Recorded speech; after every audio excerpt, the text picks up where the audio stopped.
Muy buenas noches tengan todas y todos ustedes.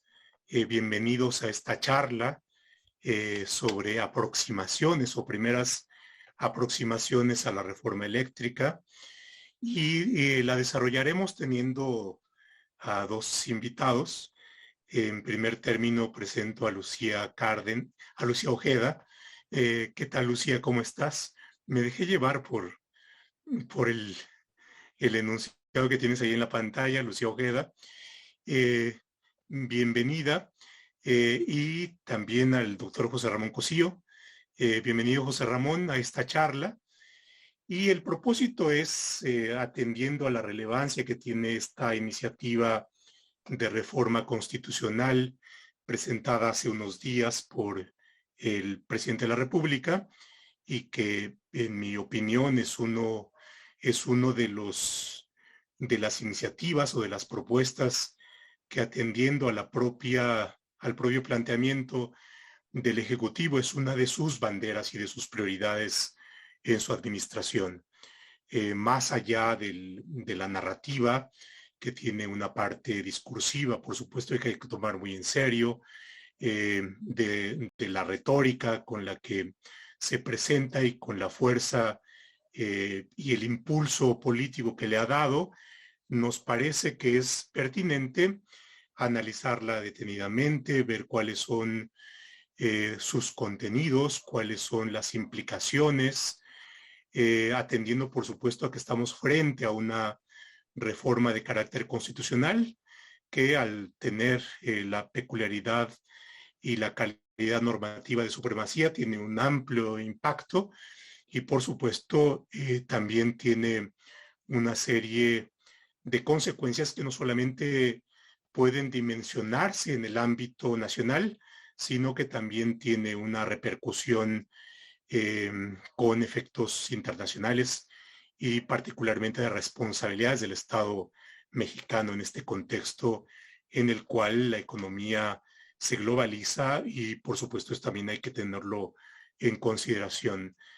La idea, pues, es, por una parte, presentar cuáles son los contenidos más relevantes de esta propuesta de reforma constitucional y, posteriormente, iniciar una problematización. Dada la brevedad del tiempo que tenemos y de la potencialidad que tiene cada uno de los temas que podamos abordar, procuraremos tratar primero los contenidos que tienen que ver con lo que se ha llamado en la iniciativa de reforma la actividad estratégica, la electricidad como actividad estratégica. Luego examinaremos la dimensión institucional, que también la tiene y que es muy relevante. Luego nos detendremos en aquello de lo que no habla la iniciativa, que tiene que ver con las responsabilidades del Estado mexicano como parte de las consecuencias que puede tener. Y finalmente hablaremos, si el tiempo nos los permite, de las dificultades del control constitucional. Este es el orden. Y bueno, si ustedes no tienen inconveniente, Lucía y el doctor Cosío, iniciaremos por una primera aproximación en la cual le pediría a Lucía que nos plantee cuáles son los puntos que consideras importante destacar. Bueno, pues muy buenas noches, buenas tardes. Muchísimas gracias por la invitación. Definitivamente el nombre de este que nos reúne ahora no pudo ser mejor. Son primeras aproximaciones, porque cada uno de los aspectos que tiene esta nueva reforma, bueno, pues realmente podrían ser materia de un programa o de un contenido específico, ¿no?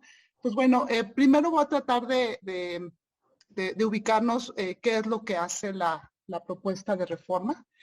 Ustedes recordarán que venimos de una reforma constitucional del sector eléctrico y por eso le llaman ahora la contrarreforma, en el que digamos que paulatinamente, y de esto no solamente la reforma constitucional de Peña Nieto, sino que desde antes, ¿no? Ante la imposibilidad de tener la inversión suficiente para poder enfrentar, digamos, las necesidades de energía eléctrica, pues se empezaron a establecer esquemas en los que se permitió la participación privada a pesar de ser una área estratégica, ¿no? Que estaba exclusiva para el Estado. Entonces, lo que hizo la reforma de Peña Nieto fue establecer un esquema en el que la transmisión y distribución seguía siendo una actividad exclusiva del Estado, de CFE, pero que, digamos, había áreas en las que los privados podían participar y había un incentivo para la construcción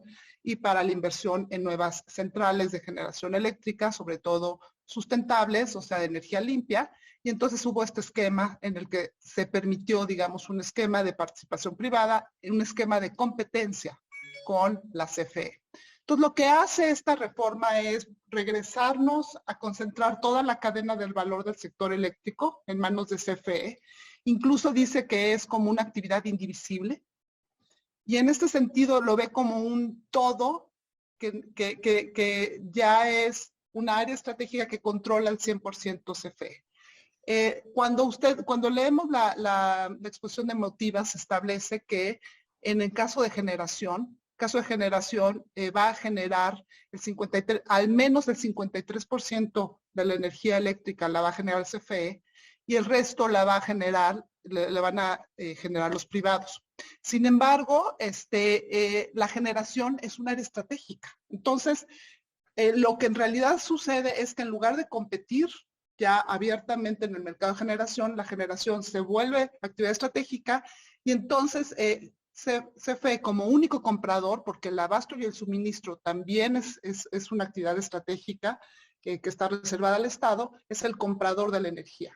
Entonces, ¿qué hace en realidad? Concentra toda la cadena de valor del sector eléctrico en manos de CFE.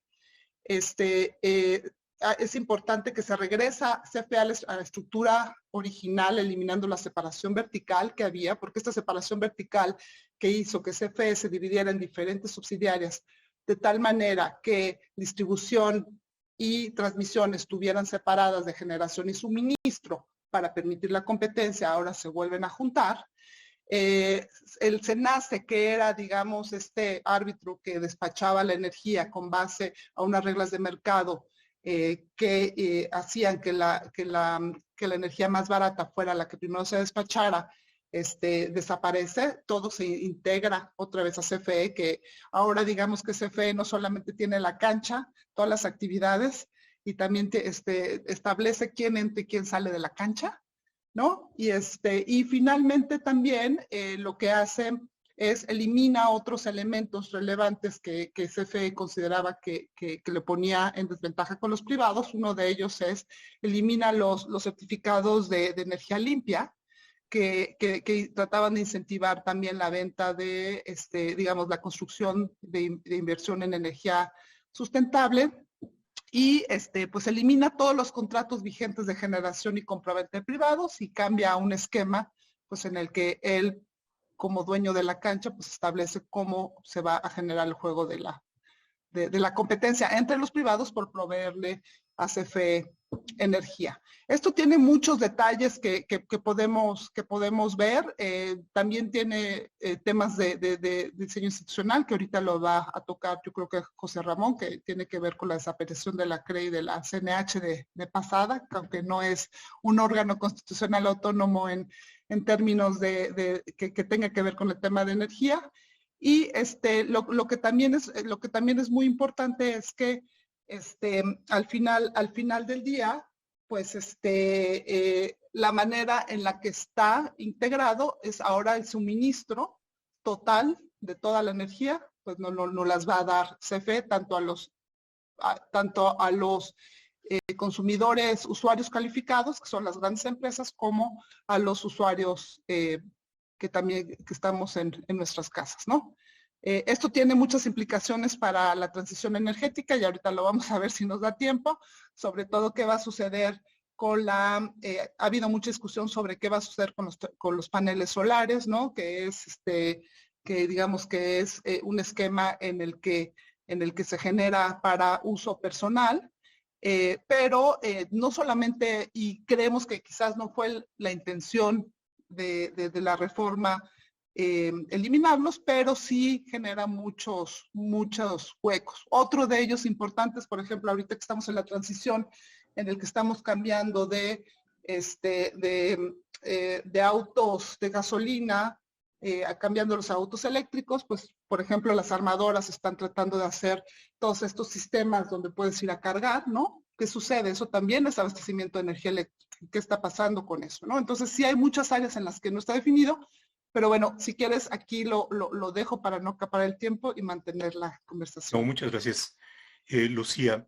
Ahora, la verdad es que me gustaría aprovechar que el doctor Cosío está acá para plantearle al menos las inquietudes que yo tengo luego de haber leído la propuesta de iniciativa, y tiene que ver, llamémosla así, con la concepción que de constitución o que de constitucionalismo hay explícita o implícitamente en la iniciativa de reforma. Es que me voy a poner un poco abstracto, pero tiene un sentido si es que luego le vemos las implicaciones prácticas, ¿no? O sea, hay una promesa en la iniciativa de reforma, y es, si hacemos esto, el resultado va a ser este. ¿Cuál va a ser el resultado? Energía eléctrica más barata al pueblo. Entonces hay una promesa de que vamos a tener energía barata y suficiente en ciertas condiciones para el pueblo. Entonces ahí hay una idea de pueblo, hay una misión que tendría que ser constatable, hay, por supuesto, en una diversidad de contenidos, una idea de nacionalismo, por ejemplo, en la declaración de qué es lo que correspondería a lo prioritario, se establece una particular relevancia a las empresas de capital nacional, ¿no? Es decir, hay una idea de nacionalismo, hay en el discurso y en la exposición de motivos también a los villanos, ¿no? Entonces es, digamos, voy a simplificar, es si hacemos esto como en los cuentos de hadas, viviremos felices por siempre, ¿no? Y creo que hay una voluntad, ¿no? Entonces, en esta primera parte que tiene su cuestión abstracta, es como, ¿cómo apreciarías como constitucionalista la ideología constitucional?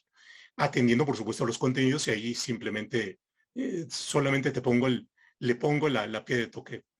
¿Cómo no? Gracias, Pepe, gracias por la invitación y qué gusto ver a Lucía en esta reunión.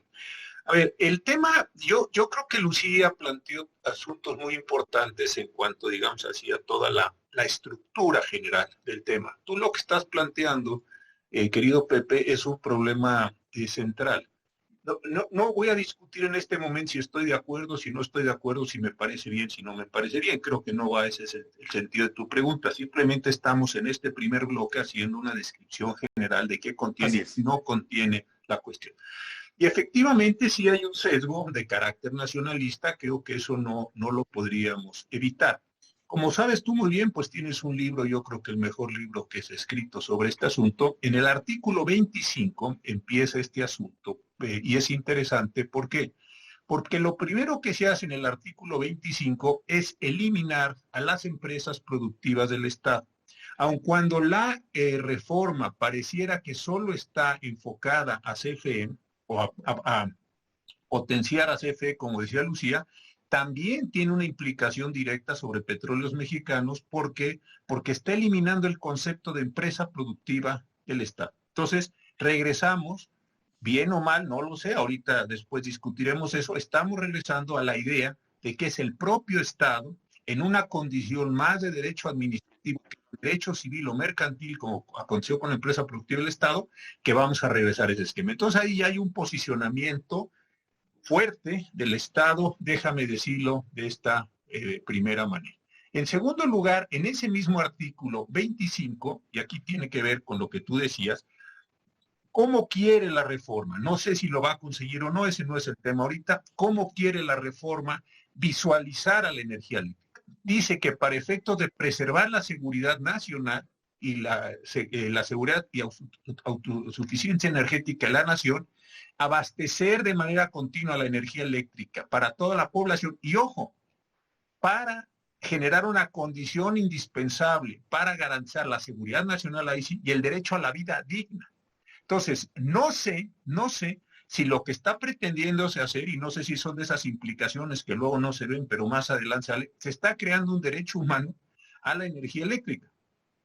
Y cuando después, años después, se promuevan los amparos diciendo, oiga, ustedes pusieron en el nuevo 25 esto, pues a lo mejor sí habría que decir, efectivamente, quisieron poner un derecho humano y ahora pues la población podrá reclamarlo en este sentido.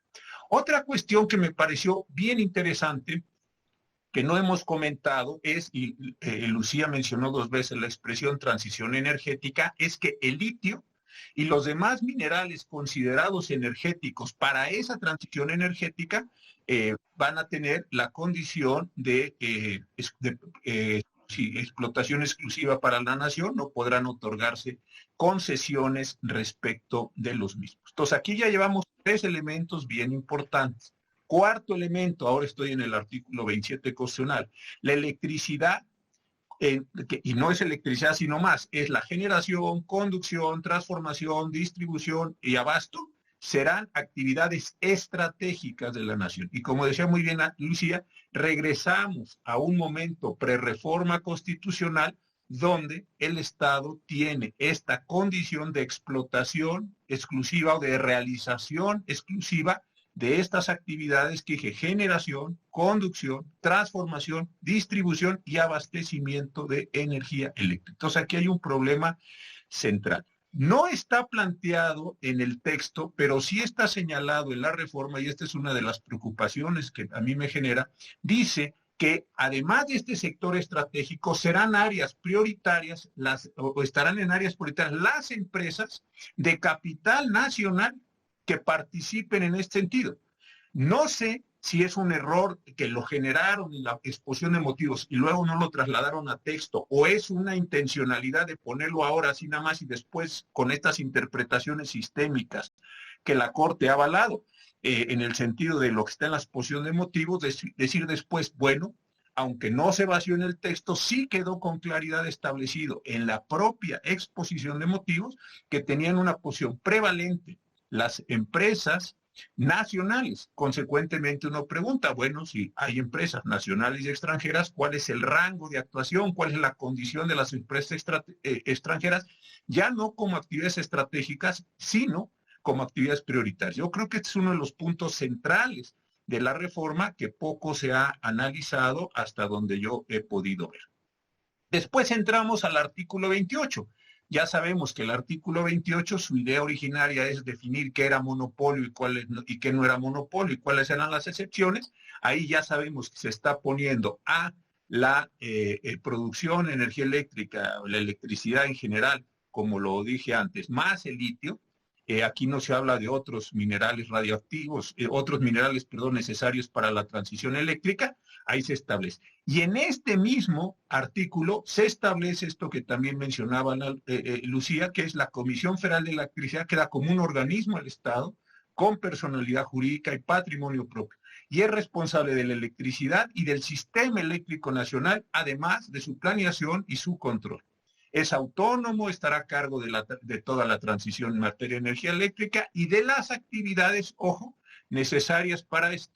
Entonces, y lo vamos a ver luego en los transitorios, no solo CFE se queda con el CENACE, el Centro Nacional para la Distribución, sino que regresan a la Secretaría la Comisión Nacional, la Comisión Reguladora de Energía y otras actividades. Entonces, efectivamente, la idea de la exposición de motivos, y con esto termino, y de las propuestas de reforma, sí es darle una posición claramente prevalente a la CFE, dejarla en una condición de administradora de una actividad que se definió por sí misma como estratégica, dejar a los particulares en una condición auxiliar en el mejor de los casos, formando parte de una actividad prioritaria y sí generando no solo una condición monopólica, que eso es bastante obvio en términos de producción, etcétera, sino también en términos de una regulación a partir de las bases que la propia Comisión Federal de Electricidad establece. Entonces, si esta es la intención de la iniciativa y esta es cómo lo plasmaron en el texto, pues desde ese punto de vista sí coincido que hay una forma de pensar la reforma en su integridad, el papel de la CFE, el papel de los particulares, etcétera, conforme a estas cuestiones. Y algo muy importante que sí me parece, con este término, la idea de borrar esta nuevo modelo que se intentó con la reforma de las empresas productivas del Estado para regresar claramente, y no puede hacer de otra forma, a un régimen general de derecho administrativo en una relación ya no de coordinación, sino de suprasubordinación con todo lo que implicaban los contratos administrativos, para bien y para mal. No estoy haciendo juicio de valor, simplemente estoy describiendo lo que me parece que contiene estos elementos. Ahora, retomaría aquí una expresión que has referido en esta última parte, y es si estamos regresando al estado previo al de las reformas, vamos a llamarle del Pacto por México o de Peña Nieto, o es algo distinto que tiene una parte de retorno, pero no es únicamente retorno. Y aprovecho para plantear el esquema siguiente. Esto es, antes de la reforma teníamos que la CFE era un organismo descentralizado con una función que era la prestación del servicio público de energía eléctrica. La reforma que estamos viendo ahora no es solamente eso, sino que se convierte a la CFE en un prestador de la actividad estratégica, pero además se le dan atribuciones de autoridad que anteriormente correspondían o al Ejecutivo o a la Secretaría de Energía. Esto es, al Ejecutivo le corresponde la planeación, entre otras cuestiones, la planeación sectorial, y la planeación sectorial en materia de energía o de electricidad es política. La Secretaría de Energía, entre otras atribuciones, tiene la de definir la política. Ahora, eso tiene sentido si vemos cuál es la función del Ejecutivo como jefe de Estado, jefe de la Administración, y a los secretarios como responsables constitucionales de las políticas sectoriales.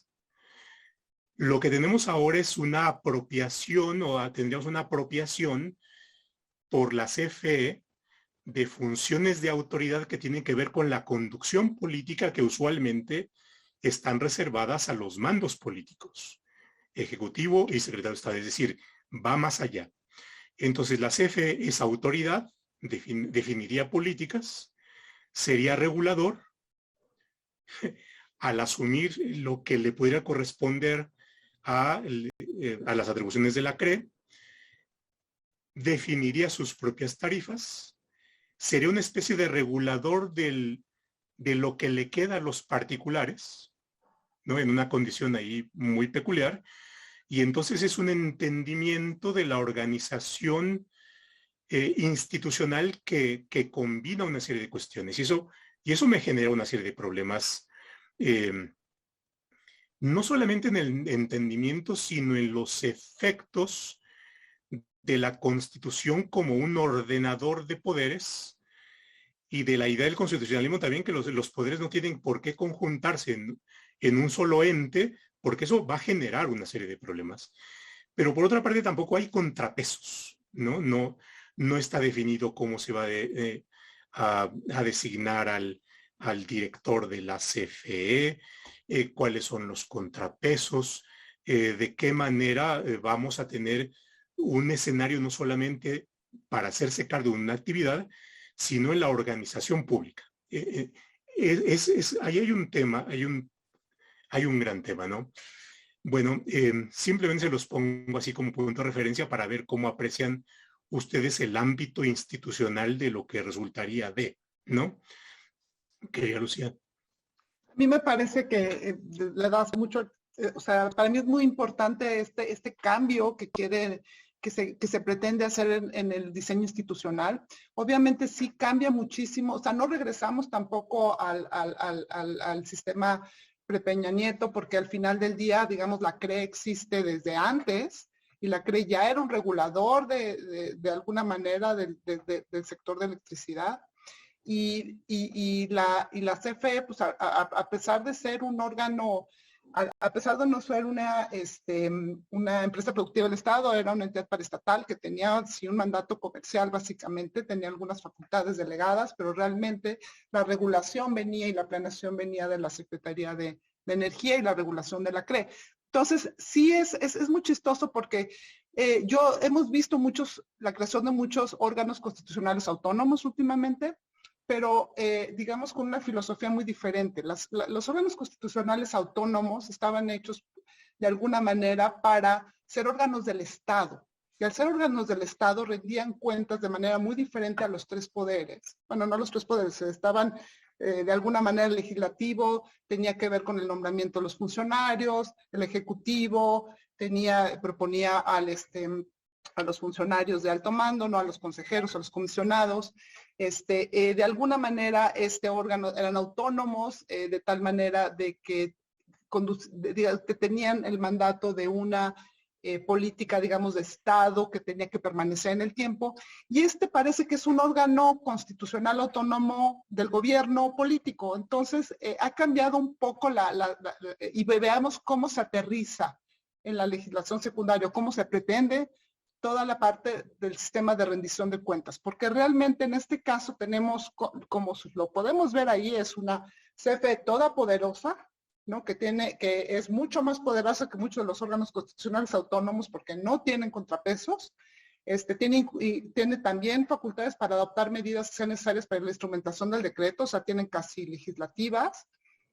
Tienen régimen especial y diferenciado del 134 para efecto de sus contratos, que eso toma un poco de lo que era de las empresas productivas del Estado, que trataba de darles flexibilidad en la contratación.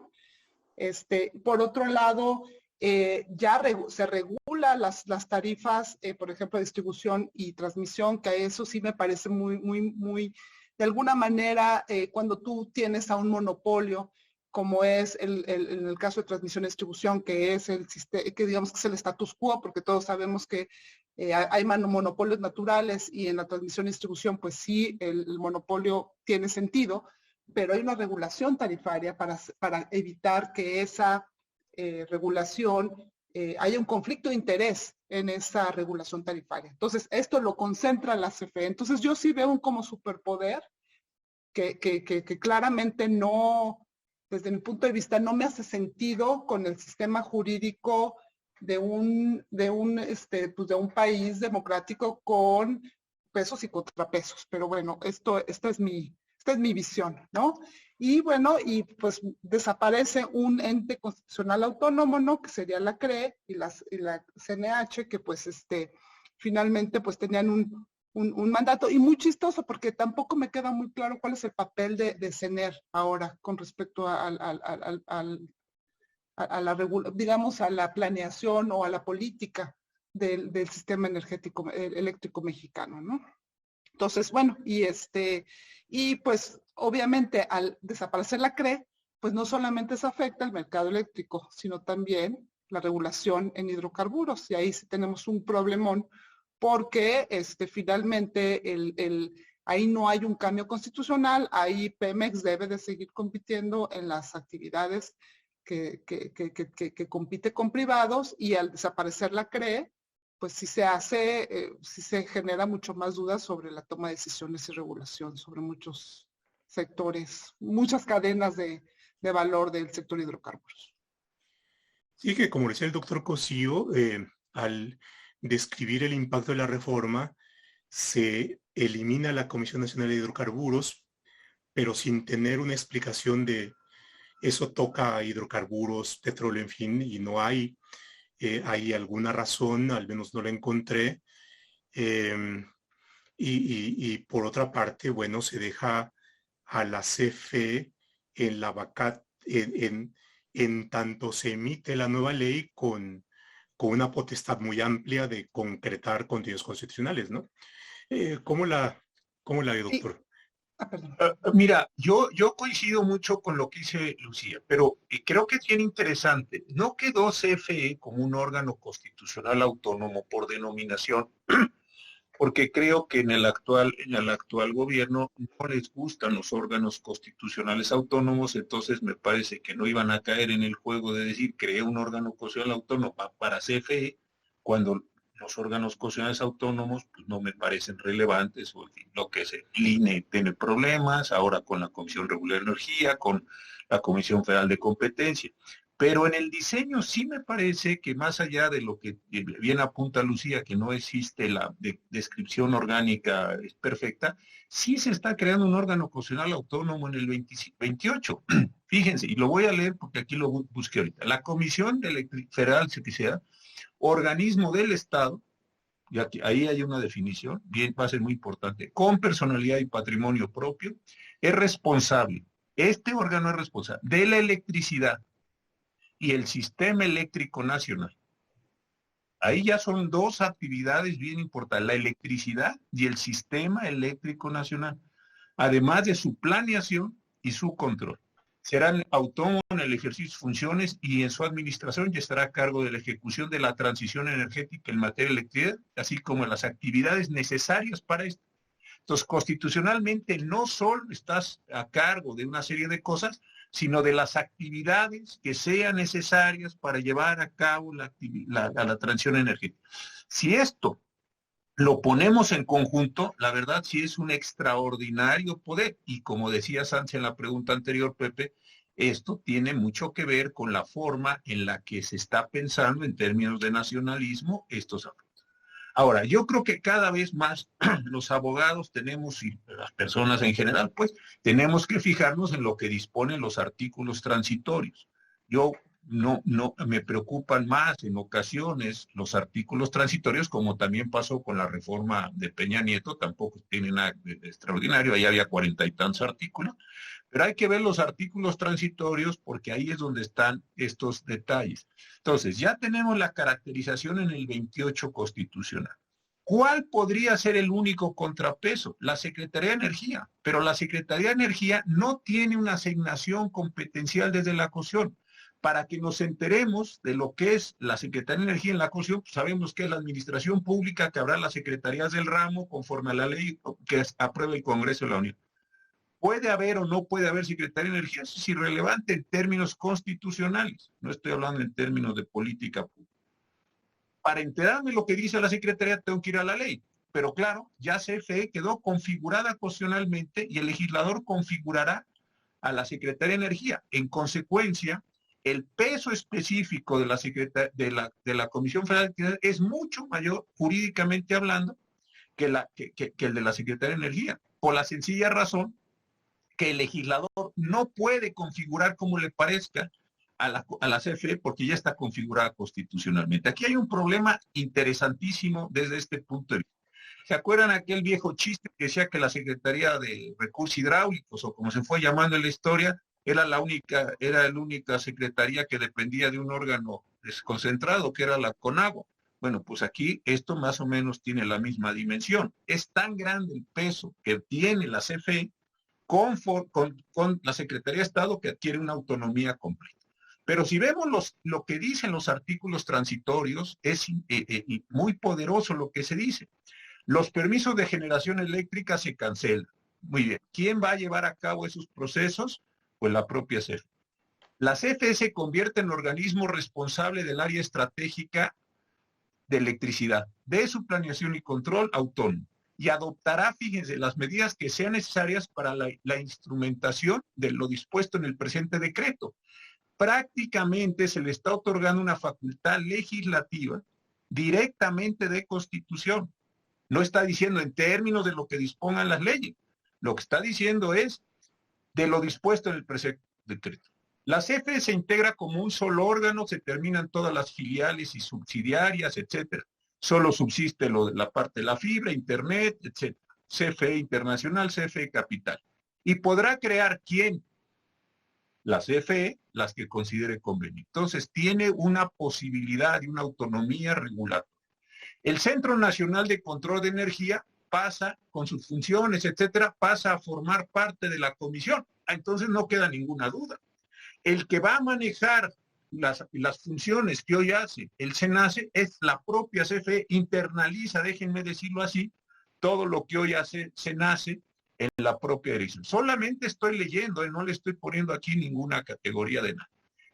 La Comisión Federal queda a cargo de los procedimientos para despachar centrales, sus centrales por mérito económico cumpliendo con los criterios. Luego, la CFE desarrollará el despacho de unidades de generación eléctrica considerando la participación de generadores de las centrales de la comisión, por lo menos al 54%. Yo no entiendo, y lo digo con toda franqueza, no es ironía, ni quiero ser en esto, tratar de ser chistoso, porque no es un asunto chistoso. ¿De dónde salió el 54%? La verdad, no tengo muy claro, pero es una cantidad que se divide entonces entre 54 y para el sector y el 43% bajo ciertas condiciones para los privados. Luego, la Comisión Federal adquirirá la energía y capacidad generada por el sector privado requerida en corto plazo mediante la competencia para su despacho. Bueno, la Comisión establecerá las modalidades de contratos para la adquisición de energía eléctrica. Otra vez, la Comisión desarrolla el decreto, pero la Comisión genera el modelo de los contratos. Y la comisión, y lo decía muy bien Lucía, establece las modalidades necesarias para la contratación en el marco general, pero él establece las modalidades. Entonces, aquí se puede entender una cuestión interesante. Se le está dando, así como tiene el Consejo de Salubridad General de la República, una facultad legislativa, al menos en términos formales, desde luego no materiales, o más bien en términos materiales, no formales, como la que tiene otros órganos, o eso que se está diciendo que va a hacer la CFE, tiene que pasar por la intermediación del Congreso de la Unión. Esta va a ser una discusión interesantísima. Y va a pasar, como ha pasado con otros momentos, y con esto termino, estas discusiones tan recias que hubo en un momento, por ejemplo, entre la Secretaría de Comunicaciones y Transportes y el IFETEL y luego la COFETEL, etcétera, en qué le corresponde a cada quien.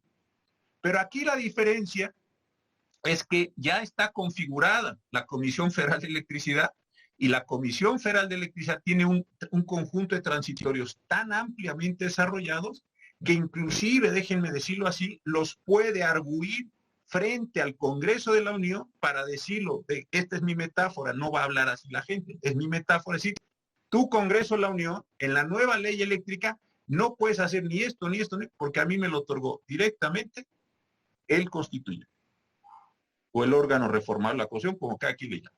Entonces, ahí hay una discusión súper interesante y coincido entonces con lo que decía Lucía y termino. La posición que se le generó con este conjunto de transferencias, etcétera, es muy grande. Y los órganos que podían contrapesar a CFE, sobre todo la CRE, etcétera, pues desaparecieron. ¿Por qué? Porque se integran a la Secretaría. ¿En qué condiciones se integra la Secretaría? Pues en las condiciones que diga el legislador, pero otra vez frente a la posición ya constitucional que tiene la propia CFE. Tiene una serie de implicaciones muy fuertes. A ver, la propuesta de reforma no establece que será un organismo de la Administración Pública Federal. Señala que será un organismo del Estado, lo cual es distinto. Al no ser de la Administración Pública Federal, el Ejecutivo pierde su poder de planeación. La Secretaría de Estado pierde su facultad de definir políticas sectoriales. El Poder Ejecutivo perdería la facultad o el alcance de poder reglamentar una ley, porque al ser un órgano del Estado, y dado que la facultad reglamentaria del Ejecutivo es solamente para el ámbito de la Administración Pública Federal, los reglamentos del Ejecutivo podrían no serle obligatorio al organismo del Estado.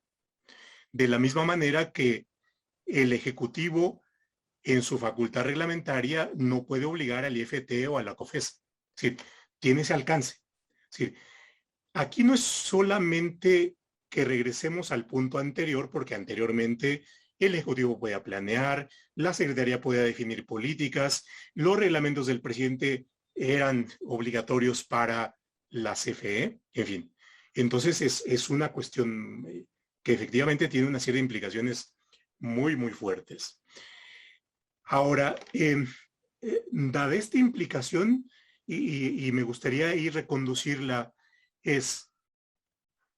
va a tener un conjunto de efectos hacia el modo en cómo está en este momento organizado el mercado eléctrico.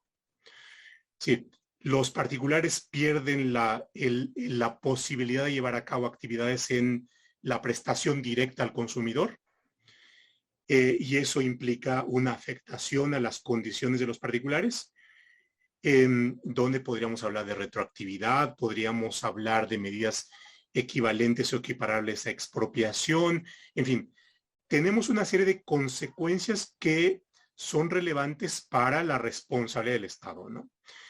Y ahí, Lucía, ¿cómo ves este escenario que tenemos que ir hablando de qué es lo que puede venir y qué son escenarios que la iniciativa no se hace cargo de ellos, ¿no? Sí, bueno, primero, antes que nada, a mí me gustaría también hablar del escenario, de lo que sí dice la reforma, o digamos, o al menos la exposición de motivos. Habla de que al día siguiente en el que entre en vigor, se publica en el diario oficial, bueno, la reforma entra en vigor al día siguiente de la publicación en el diario oficial, y enseguida todos los contratos son terminados, ¿no? Entonces, empezando desde ahí, la incertidumbre jurídica de cómo va a operar al día siguiente el sistema no me queda, digo, yo no soy técnica electricista, pero no me queda absolutamente nada claro, pero hay una incertidumbre impresionante.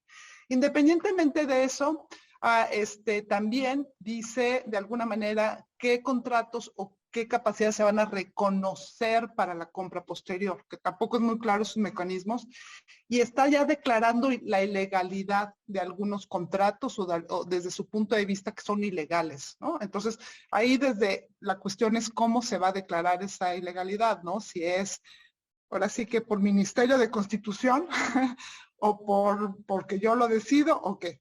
Pero independientemente de todo eso, que pues digamos que me parece que tiene una implicación muy importante en el debido proceso y en muchísimas cosas, está el tema de que desde el punto de vista internacional, pues nosotros como México hemos celebrado muchísimos tratados de libre comercio y muchos acuerdos bilaterales de protección a la inversión.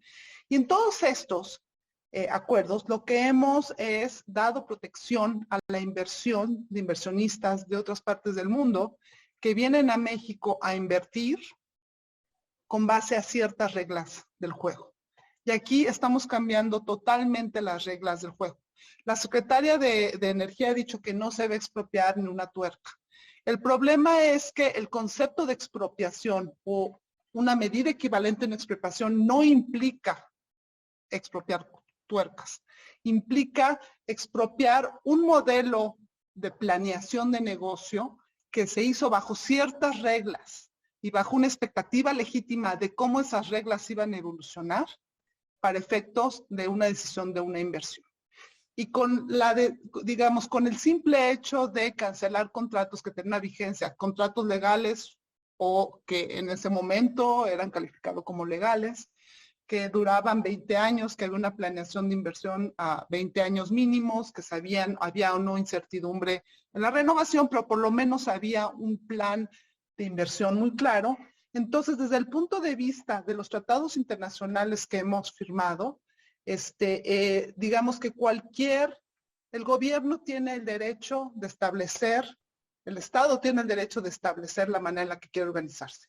Sin embargo, si se modifican las reglas del juego y se afectan a los inversionistas, existe una obligación de indemnizar. Y de eso no nos vamos a librar independientemente de lo que decidamos soberanamente hacer con nuestro sector eléctrico, ¿no? Y eso sí es algo que es un cálculo que tiene que hacer el Estado por los compromisos internacionales, independientemente del efecto que esto va a tener en la atracción de inversión y en la certidumbre jurídica para poder planear alguna inversión en nuestro país. Además, es muy interesante porque hay otros factores que son relevantes que no sé cómo se van a desenvolver en el tiempo. De hecho, cuando hablamos del tema de transición energética, a mí me parece la caja negra más grande de cómo se va a regular o cómo va a desenvolverse esa parte. Lo que sí dice la reforma es que la ejecución de la transición energética en materia de electricidad está a cargo de la CFE y establece la transición energética pues, de manera muy amplia, ¿no? E incluso hay un transitorio que dice que para la transición energética soberana se establecerá una política industrial para la electricidad desde la transformación de los recursos naturales hasta la manufactura de los equipos de usos finales, los paneles solares, o sea, la persona que hace paneles solares estaría, yo creo que ahí captada, ciencia, tecnología y propiedad intelectual para crear empresas públicas y privadas de capital nacional. Y ahí también hay una clara violación a los tratados internacionales en el que nosotros, como México, nos comprometimos a no discriminar, salvo en las actividades específicas que se identificaron en los tratados para, digamos, de alguna manera dar alguna discriminación de nacionalidad en ciertas actividades. De aquí pues hay una, pues que me parece que va a ser clara, ¿no? Sí, doctor Cosío, lo cierto es que hay una buena cantidad de cuestiones que van a ser motivo de discusión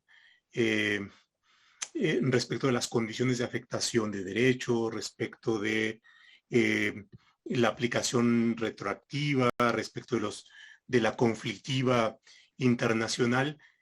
¿Cómo verías este escenario posible? Mira, complementando nada más porque también lo explicó muy bien Lucía, pero fíjense, otra vez, vamos a los transitorios. Aquí hay un problema que me parece interesantísimo. La relación entre 54 y 46, pero fíjense cómo está redactado. El 46% de la energía requerida en el país, que se reconoce a la inversión privada, y aquí cito textual, es la que sustentó a los modelos que se anulan. No entiendo muy bien qué se quiere decir. Entonces, es ese 46% que produjo o que puede producir la iniciativa privada, está sustentado en una serie de actividades, buenas o malas, tampoco me meto en eso, simplemente estamos analizando, creo que es el valor de este seminario o de esta reunión que nos convocas. Está basado en condiciones que van a ser anuladas, pues entonces, ¿qué queda del 46%? Y luego dice, es la que sustentó a los modelos que se anulan de centrales de producción independiente, las subastas de largo plazo, etc. Entonces, me invitan a que participen el 46%, pero ese 46% es el anulado. Aquí hay un problemón que va a dar lugar a quebraderos de cabeza, pero de veras grandes. Entonces, creo que ese es muy importante. Y el otro, ya habíamos dicho desde hace un rato que la CFE va a coordinar toda la transición energética. Y Lucía lo dijo muy bien, nomás lo voy a refrasear. ¿Qué es lo que la CFE, la propuesta del presidente le quiere otorgar a CFE?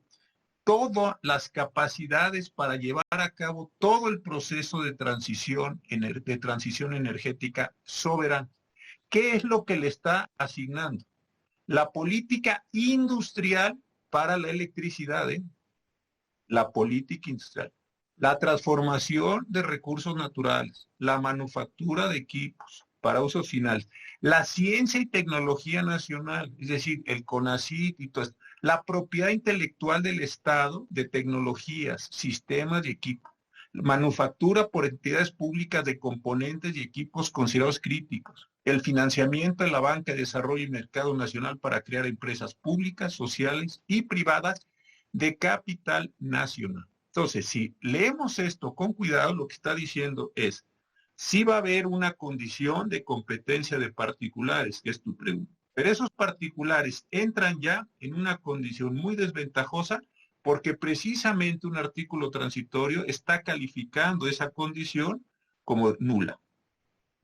Y después de calificar esta condición como nula, que me parece un tema central, Entonces se está abriendo toda esta posibilidad de la apertura. Pero como área prioritaria, si eso lo conectamos con lo que no está en el texto, pero sí está en la exposición de motivos, vinculado con lo que ya habíamos dicho de las empresas de capital nacional, sí me parece que hay una condición, y lo digo con toda franqueza, no es ironía tampoco, no sé si es de una ambigüedad intencionada o es una ambigüedad que se genera por la manera en que están redactados los textos.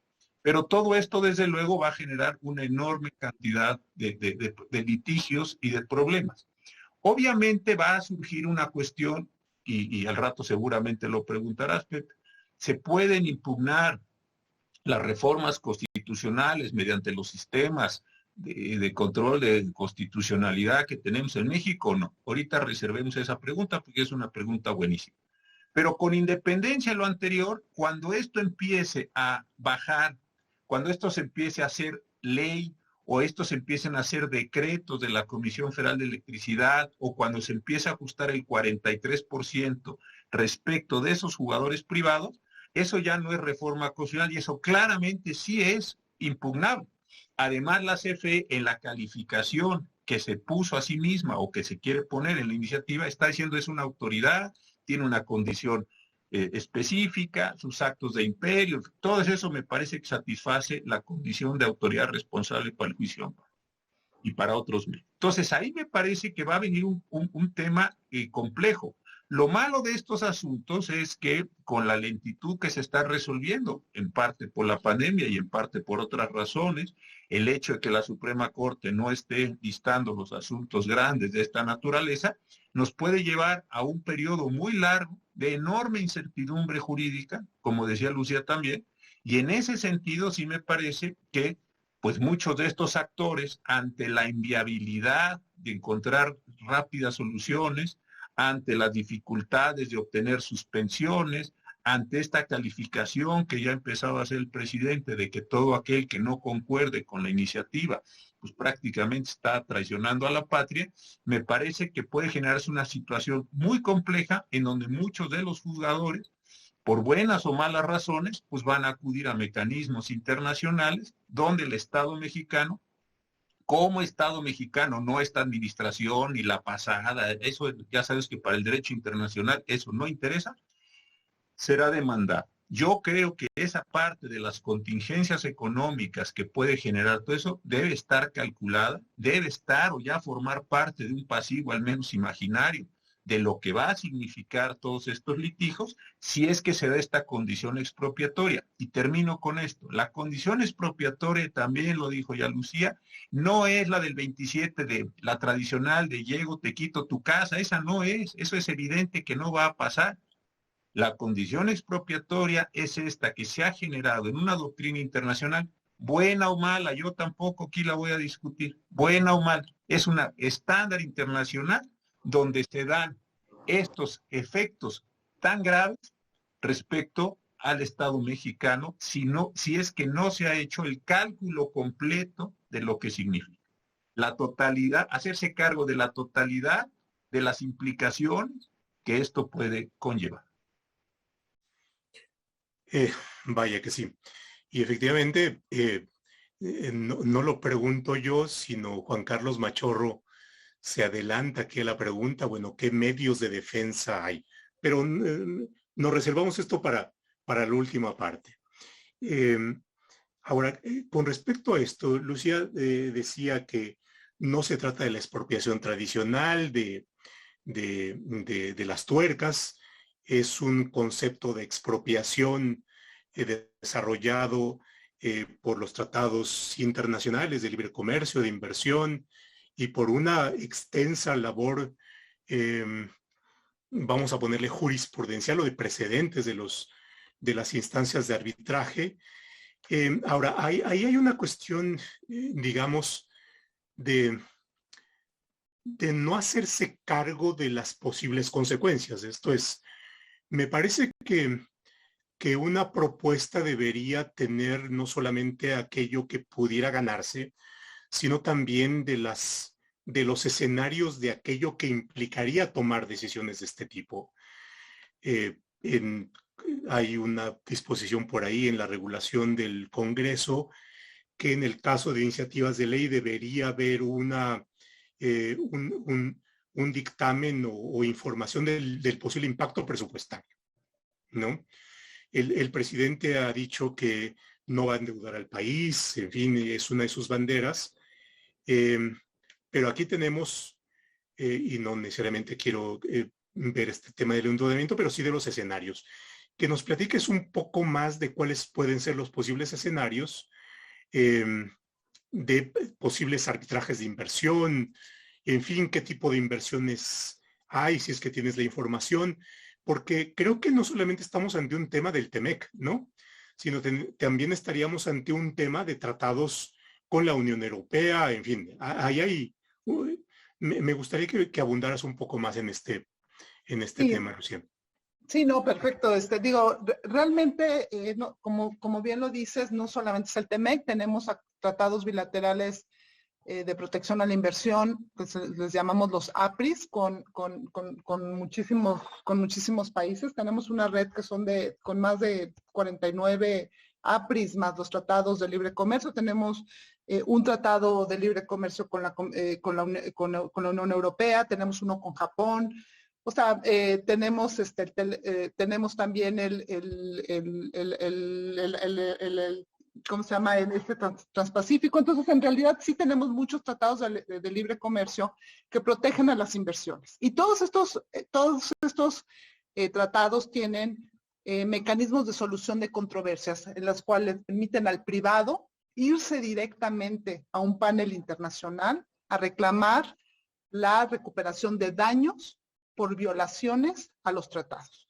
¿Cuáles son los daños? Pues los daños, en este caso particular, si estamos hablando de supongamos de una empresa, sabemos que existen muchas empresas que han invertido muchísimo en generación de energía eólica, solar, incluso ciclos combinados, etcétera, que tienen capital francés, español, italiana, de Estados Unidos, de Canadá, de muchísimas partes del mundo, y lo que han hecho es, basadas en esta promesa, porque sí fue una promesa al final del día, buena o mala, no la queremos calificar, pero desde hace mucho tiempo se ha visto que las necesidades de generación de energía eléctrica en México eran más de lo que podía el gobierno invertir en la generación, por lo tanto hizo estos mecanismos que incentivaban, que son los PPIs, ¿no? Los productores independientes que generaban electricidad para venderse a CFE,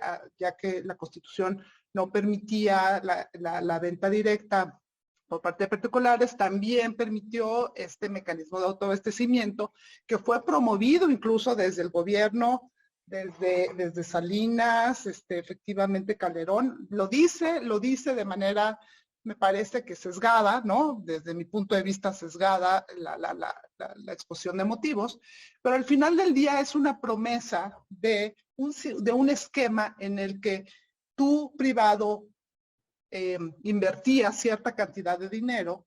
Yo, para poder apalancar esa inversión, te tenía que dar un contrato de compra de la electricidad, que en ese momento fue el que tú y yo consideramos que era viable conforme a las circunstancias para que tú construyeras esto. Se obtuvieron financiamientos para esos efectos y mucho dinero en un esquema que justamente tenía un plan de negocios que le permitían pues finalmente tener redituar esta inversión. Entonces, estas inversiones están protegidas por los tratados de libre comercio y por los APRIs. Y tienen dos disposiciones muy importantes. Uno, que los países no podemos, digamos, México no puede darle un trato, un trato arbitrario, ¿no? Que no se conforme a las leyes. De aquí, pues, el tema es que estamos modificando la Constitución y que seguramente dentro de la cabeza de los legisladores es, bueno, finalmente no es arbitrario porque es legal, pero por otro lado sí tenemos una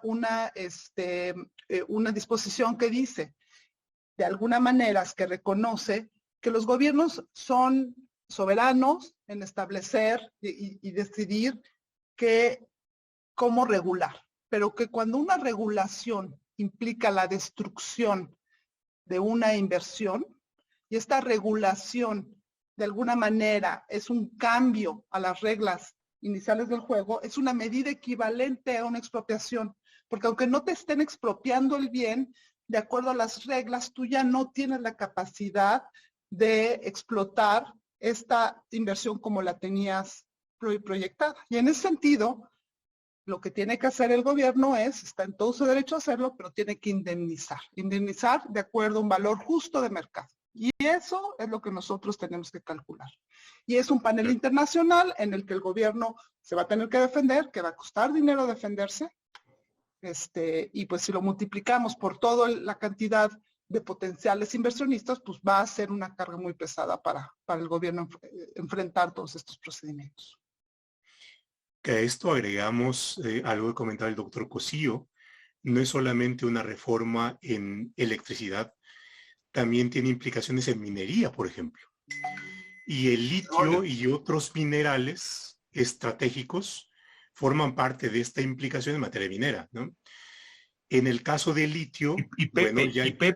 Y en petróleo, porque fíjense, se los planteo así, perdón que interrumpa, pero es bien interesante. En minería tiene, pero lo que no hemos visto también es, si dice la reforma que desaparecen las empresas productivas del Estado, 25, artículo 26, y luego en el 27 dice, esto es bien interesante, en el 27 se habla y se utiliza otra vez el término de organismos del Estado para sustituir empresas productivas del Estado, expresamente se dice, estoy leyendo, entonces viene la siguiente condición, Pemex puede, las leyes, toda la legislación de Pemex se puede seguir manteniendo como empresa productiva del Estado cuando en la Constitución ya no existe la base empresa productiva del Estado, sino organismo.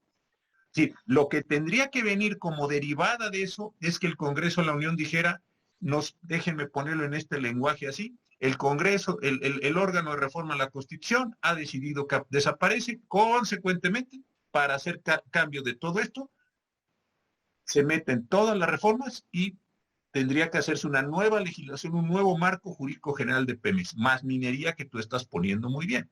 Entonces, ahí hay también un montón de implicaciones, ¿eh? Y el CRE regulador también en el tema de... Exacto, porque CRE se va a energía, ¿no? La comisión se va, a las dos comisiones se va a energía. En lo que corresponda. En lo que corresponde. Habrá que ver qué es lo que corresponde. Es lo que corresponde. Y yo donde creo, complementando esto que sea Lucía, donde yo creo que va a estar el tema y de veras, no, ahorita no estamos cuestionando, estamos tratando de explicar, por eso me gustó mucho el título de primeras aproximaciones, donde creo que va a haber un proceso muy complejo, muy fuerte, va a ser dividir en términos de la reforma constitucional y sobre todo en los transitorios, qué le toca a CFE, qué le toca a Energía, qué le toca a quién. Porque aquí la posición de CFE es como mándenme todo y soy un órgano que prácticamente no solo se autorregula, sino que genera su propia normatividad, casi esta idea de la autonomía, ¿no? Como que tenemos una idea así de autonomía orgánica, de yo genero no solo mi normatividad, genero la normatividad de todo lo que yo esté determinando como actividad, sector, transformación, etcétera. Eso parecía ser el Congreso.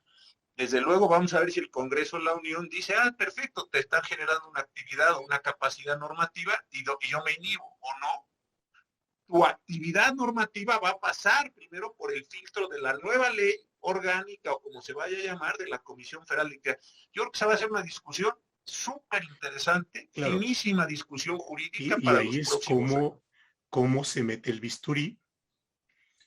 Por ejemplo, en materia de minería, la reforma dice litio y otros. Bien. Y otros. Ya. Pero los otros, ¿quién los fija? A ver, si los fija la ley es impugnable. Si los fija directamente la CFE, como acto administrativo es impugnable. También. Y ahí nos metemos en el bisturí de aquello que podría ser una eventual escenario de impugnación de la reforma constitucional, por supuesto, de lo que no lo es. Porque entonces la CFE tendría que decir, para efectos de la transición energética, considero que de la tabla periódica, lo que sea, tiene las características indispensables para la transición energética. Consecuentemente, sobre esas actividades ya no puede haber concesión, que es lo que dice el 28. Yo no le estoy agregando nada. Entonces, si yo o alguien tuviera una concesión de eso, pues se acabó, porque a partir de este momento eso se convirtió en un material que es indispensable bajo la declaratoria de CFE, por ejemplo, o de la ley. Pero claro, el que tenga una concesión minera hasta ese momento preguntará, oiga, ¿y la autorización concesional era así de grande a cualquier tiempo? ¿Cuáles son las consecuencias? Está equiparando nada menos que a energía nuclear. Está poniendo en el mismo rango al litio que la energía nuclear. Sí, claro. ¿No?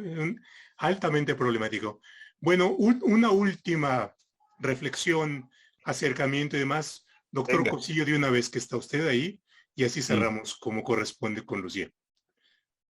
A ver, pues mira, insisto, esta primera aproximación, creo que lo que Lucía y yo hemos tratado de hacer es describir nada más. Yo me he limitado porque me parece que esto es lo más importante ahora, no empezar, y ahorita creo que no es el momento. Lo más interesante simplemente que comprendamos como las fronteras, los bordes del alcance y la reforma. A mí de veras me parece, como dices tú, que sí tiene una clara intencionalidad nacional, que busca regresar ni siquiera al momento pre-reforma Peña Nieto o pre-reforma Salinas a una posición que aprovecha algunos de los componentes de los órganos constitucionales autónomos sin decirlo para generar un potentísimo órgano que al mismo tiempo es productor, regulador, distribuidor, como lo voy a decir en una frase, normativizador. O sea, tiene todo este conjunto de componentes. Yo no había visto, lo digo así con toda franqueza, de lo que yo he estudiado la Constitución, que en un órgano se concentrara tanto, y tú ponías un punto muy fino, Pepe. Tampoco me queda claro cuál es su relación con la administración pública federal, descentralizado para estatal, porque es un órgano de carácter constitucional. Es decir, creo que se está generando un nuevo modelo que no es introducible o explicable en los modelos que históricamente conocemos. Ni es descentralizado en sentido riguroso, ni es desconcentrado, es un órgano completamente nuevo que hay que darle, lo digo en el sentido, hay que darle el golpe y hay que ver todas las implicaciones. Creo que lo peor que podemos hacer es decir, estamos regresando. No estamos regresando a nada. Estamos construyendo algo de nuevo, o ex novo, como dicen los pedantes, ex novo, para que regule, para que haga, para que sobre una actividad muy específica y dándole competencias verticales, transversales, de toda naturaleza. Creo que esto es la forma. Algunos estarán de acuerdo, otros no estarán de acuerdo, eso creo que cada quien, pero sí que quede claro que el dibujo que estamos haciendo es de una ente completamente, ni el libro de Fraga, ni el tuyo, ni el libro de nadie explica una cosa de esta naturaleza. No es lo que estábamos habituados a ver. Y creo que así es como debemos enfrentarnos al problema. Unos lo apoyarán, otros lo criticarán, eso también cada quien. Pero sí creo que tenemos que entender que estamos hablando de esta cuestión. No es entonces una contrarreforma, es una reforma nueva para avanzar en una dirección que es la que pretende el presidente de la República y las personas que le hayan ayudado en la construcción de esta iniciativa. Y curiosamente no solamente es una integración vertical y horizontal en un mercado o en una actividad económica, es la integración horizontal y vertical de legislador, de regulador, de emisor de políticas, de ejecutor, y esto ya tiene otra dimensión, ¿no? Bueno, y yo quisiera también, estoy totalmente de acuerdo. A mí lo que más me ha llamado un poco también la atención es este cambio, porque a mí yo creo que las constituciones están para hacer diseños institucionales, para ayudarnos a entender los límites de las facultades, de los órganos del Estado, etcétera. Y esto pues no lo está haciendo de manera muy clara, o al menos, como dice José Ramón, pues es algo que no conocemos, entonces tenemos que tratar de darle un poquito poco de forma, pero además es un órgano autónomo que además participa en otros mercados. Por ejemplo, pues Telecom, ¿no? Y tiene y creo que tiene o pretende tener también una posición fundamental en la estrategia también de conectividad. Entonces, digo, yo lo veo como un pulpo, ¿no? Que es autónomo, que es súper poderoso, pero entonces ya no sé si el IFT va a poder regular a CFE en el tema, en este tema, si esto también tiene que ver con la transición energética, porque que es energía, ¿no? Son de mercados digitales. Entonces, no sé, creo que hay por eso me encantó tu nombre de primeras aproximaciones, porque en realidad creo que lo que nos llevamos de esta reunión es que esto tiene muchísimas implicaciones en diseño institucional, obviamente pues en el tema de competitividad presupuestal, y además pues en el diseño tenemos que ver si realmente poner todas las canicas en una misma canasta es algo de un diseño institucional que queremos tener de un regulador. O sea, creo que eso no es común en el mundo y nada más hay que cuestionarlo, ¿no? Yo no creo yo no creo que por arte de magia el hecho de poner, por más bien intencionado que sea el órgano, poner todo con diferentes aristas de potenciales conflictos de interés, poner todo en una canasta, no creo que sea sano. Digo, esto sí como... Entiendo que José Ramón había sido muy cauto en no dar un juicio de valor, pero a mí sí me asusta, por ejemplo, ponerle a CFE que sea el que ejecute la transición energética cuando puede tener un conflicto de interés de qué hacer con sus activos que tiene que utilizar, ¿no? Y ahí es un claro conflicto de interés que se tiene que solucionar.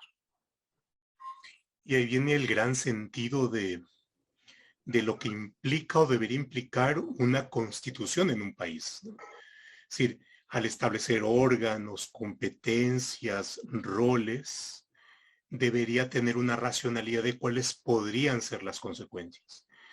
Y bueno, pues en este primer acercamiento creo que nos llevamos primero un esclarecimiento de qué es lo que tenemos enfrente. Luego, por supuesto, hay una problematización. Y creo que eso es importante para pensar y para irnos acercando a cuestiones mucho más concretas, específicas, técnicas. José Ramón, Lucía, la verdad es que les agradezco enormemente su aceptación, estar aquí con nosotros compartiendo su conocimiento y sus reflexiones. Y bueno, pues a todos ustedes que han estado con nosotros, su disposición para compartir esta hora de la noche. Y bueno, pues nos estaremos viendo posteriormente. Pues muchísimas gracias. Muchísimas gracias. Muchas gracias.